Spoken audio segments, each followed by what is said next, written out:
You can't expect no one not to talk about this after one of the most famous murder cases of all time.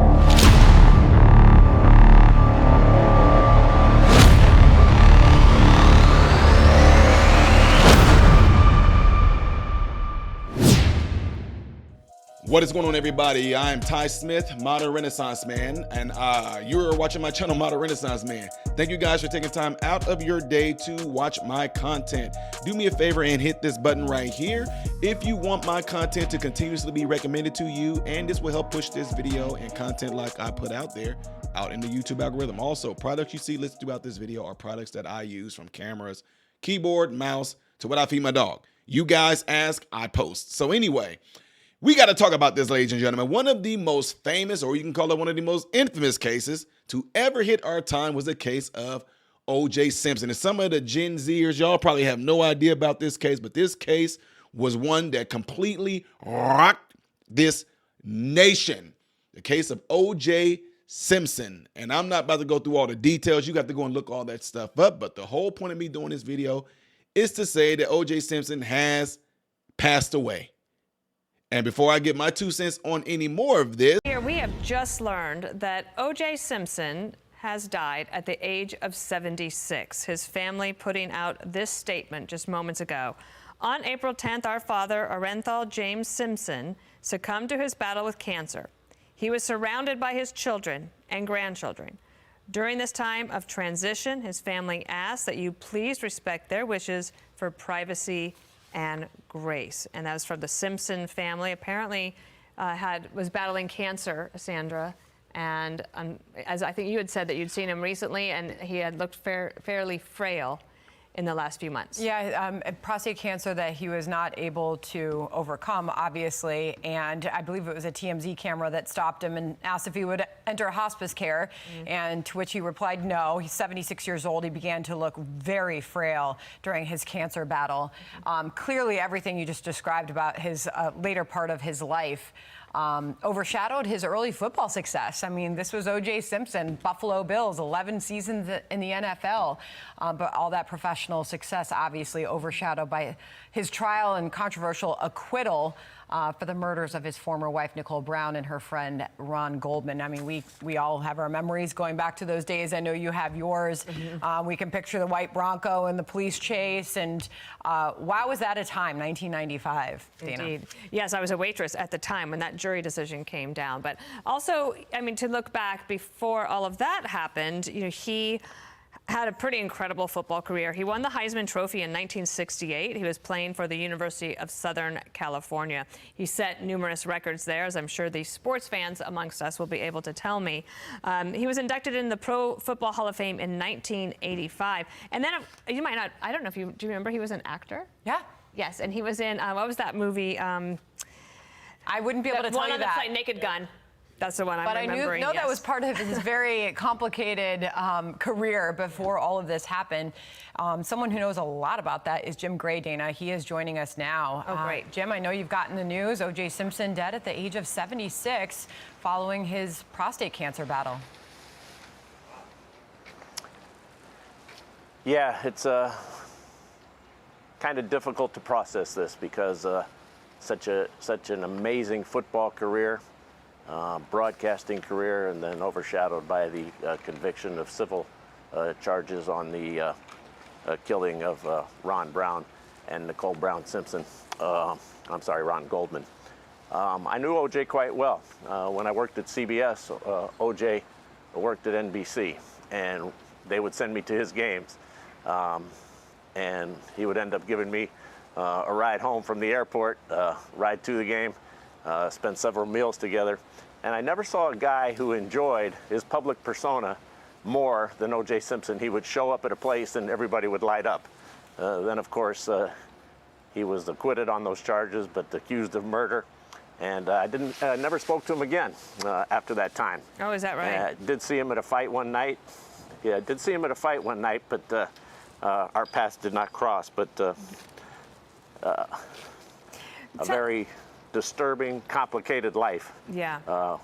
O.J. Simpson had. Tell us about his early football talents. At the University of Southern California, indeed, winning the Heisman, setting numerous records.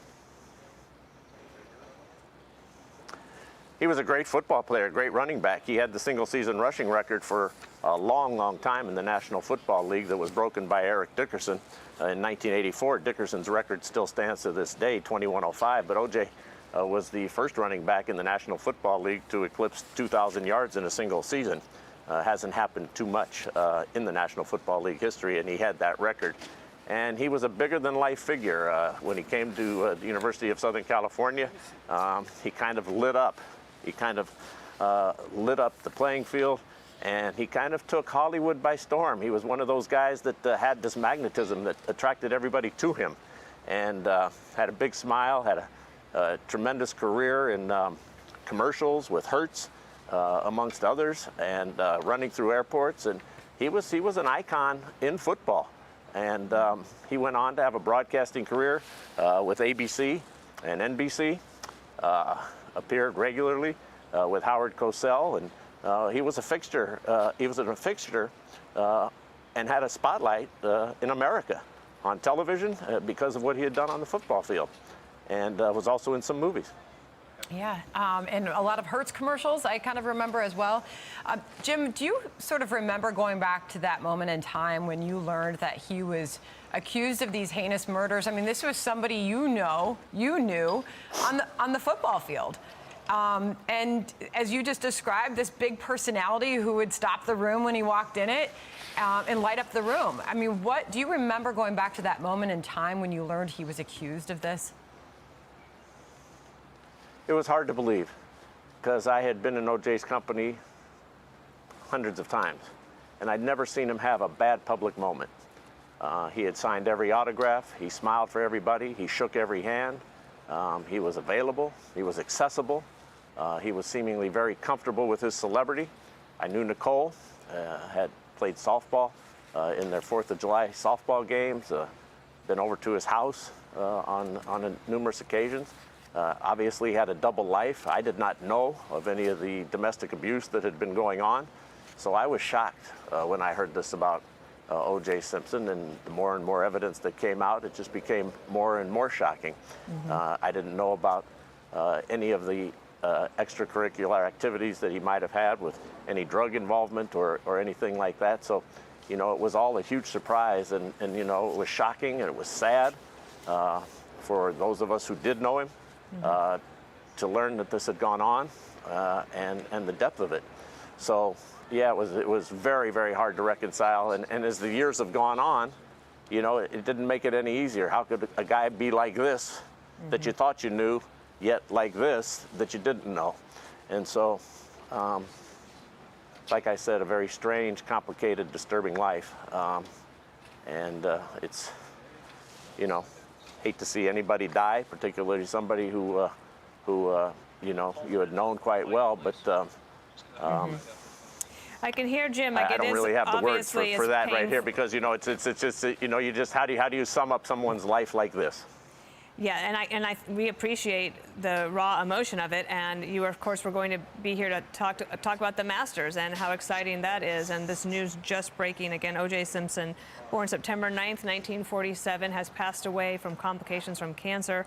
His family says he was surrounded by them. They've asked for privacy at this time. Just talking a little bit about, you know, the not guilty verdict. It was incredibly controversial. It sparked a lot of conversation about race and celebrity and the criminal justice system. He actually then wrote a book titled If I Did It, and that was marketed as this hypothetical account of how he would have committed the murders, and that was a very controversial issue as well.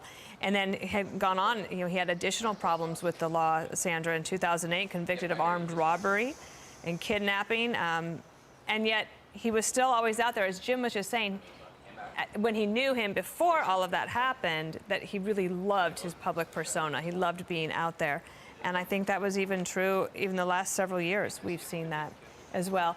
Yeah, so you saw that, you heard that, right? And you seen that he died battling cancer, right? Now, something within this video that just kind of made me like, when the family said they asked for privacy. This is not one of those matters where I don't know what privacy they're going to be expecting to get because, again, like I mentioned earlier, one of the most famous murder cases of all time. Everybody know if the glove don't fit, you must quit. You know, he had one of the most, if the judge don't fit, you must acquit. He had one of the most famous, brilliant judges on this particular case of his. One of the Kardashians' father was on this case as well. But anyway, this was a very gruesome case that led to all kinds of a slow speed car chase.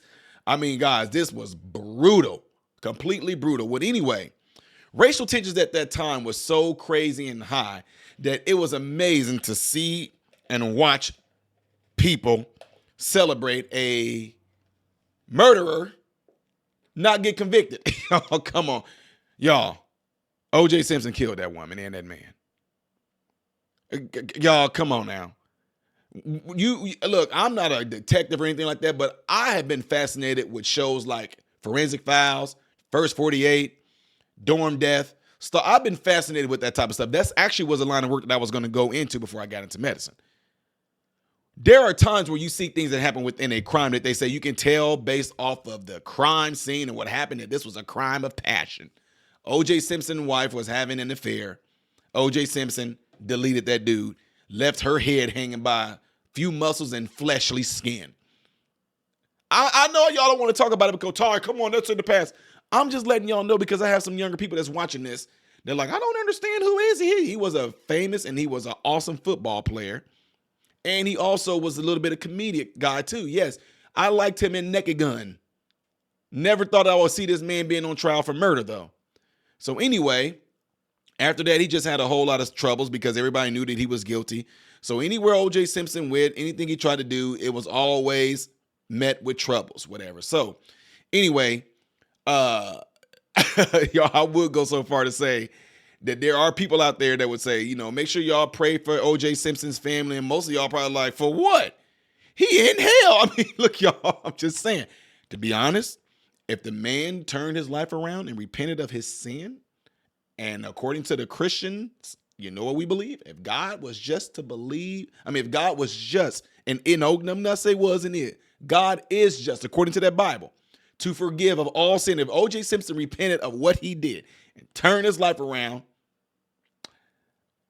it's not fair to y'all, is it? Ooh, y'all know that's going to be touchy because some of y'all like, I hope he burned in hell. Well, it may be a good chance he is doing good in heaven, according to the Christian faith, right? Let's keep it real. So what I was about to say is that, of course, no matter what, somebody lost a father, lost a son, lost a brother, whatever the case may be, to them, they're going to be mourning and hurting over them. So still, myself, I would pray that God sends them comfort, sends them what they need in this time of death. To a lot of you that don't see it that way, y'all probably like, I do not care. I'm glad he's dead. But again, guys, I'm just being real. He was found not guilty of the murder. If his family and his friends and his close ones and his children believe that to be and they hold on to that, in their minds, he didn't do anything wrong. So that's the angle I want y'all to look at it for. So anyway, what are y'all thoughts on it though?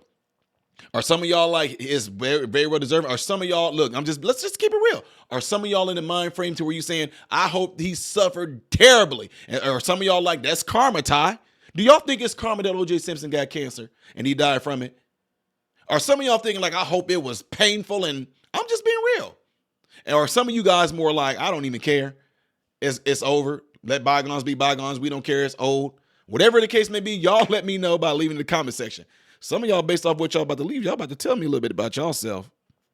No, I do want to hear what y'all got to say on this. Well, I do want to see what y'all comments is on this particular matter. Make sure you leave it in the comments below after this video. Hit this before y'all get out of here. Please do that. And also, get into your cell phone. Please, please, please. If you like my channel, you like the content that I put out, please let somebody in your contact list of your cell phone know about this channel. Encourage them to check it out and then subscribe, all right? Whew, I know this is touchy, ain't it? Let's hear it anyway, though. I'm Ty Smith, Modern Renaissance Man, hoping and praying that every last one of you guys have food, shelter, and clothing. Most of all, I pray every last one of you guys are in great health, mentally, physically, emotionally, and spiritually. God bless you all through Jesus.